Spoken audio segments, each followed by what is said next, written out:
Welcome to the second video in Next Generation Teaching for Students and Parents, a space created to support students and their parents with how to retrieve, revise and thrive.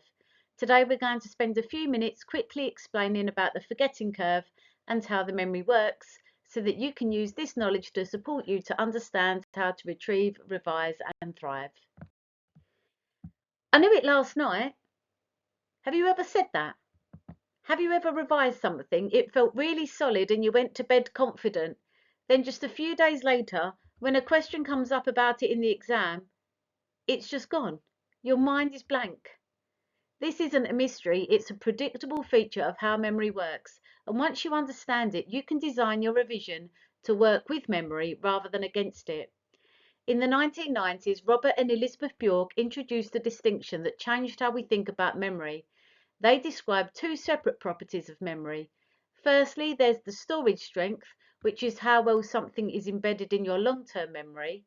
And secondly, there's retrieval strength, which is how easily you can access it right now.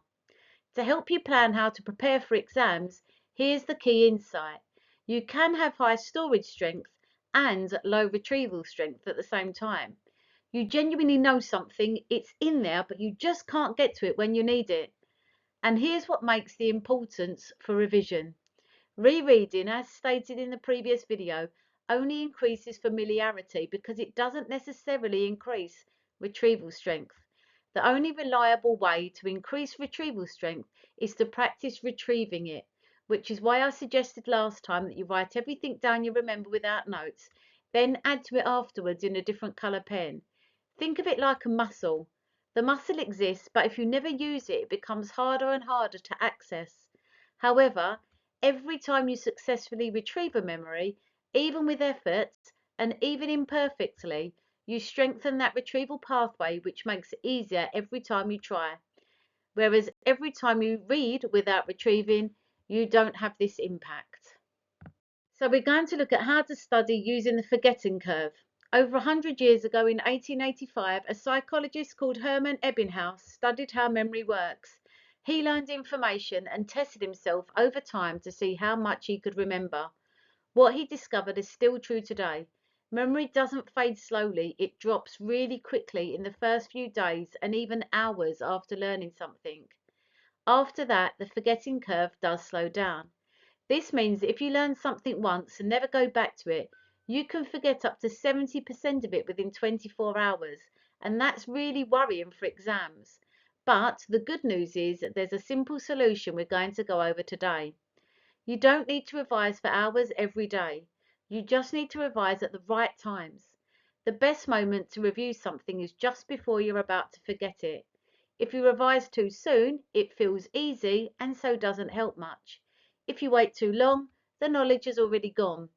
Research shows that a strong pattern is review after 1 day, then 3 days, then after a week, and then after 2 weeks. Each time test yourself successfully remembering something, even if it feels hard. Your memory becomes stronger. The next time it fades more slowly. You're literally training your memory to last longer. That is why spaced revision, where you return to the topics little and often and test yourself each time, works far better than a long period of cramming. In short, the goal of revision isn't to remember today, it's to remember on exam day. So this means it's not enough to revise something once and feel confidence. You need to return to it actively through retrieval at spaced intervals. And the more successful retrievals you accumulate, the more durable the memory becomes. I knew it the last night problem happens because you tested your familiarity and not your retrieval strength. The night before the exam it was accessible, but without retrieval practice, that access fades quickly under pressure. So this is your try this today. Students, after every revision session, close your notes and spend 5 to 10 minutes writing down everything you can remember about the topic. Don't check whilst you're writing. When the time is up, check your notes and add anything that you missed or got wrong in a different colour pen. This isn't a failure, it's your revision priority. Now plan to return to that topic at spaced intervals, using a revision timetable where you schedule those topics.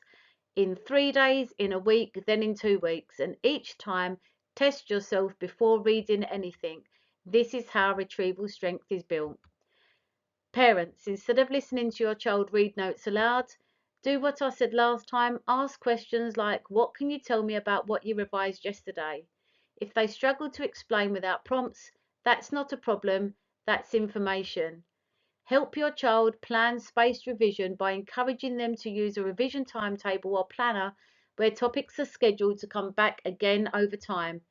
Again, you don't need the subject knowledge, just help them to stick to the plan and return to the topics rather than ticking them off just once. Remember, revision works best when learning is checked, forgotten a little, and then retrieved again.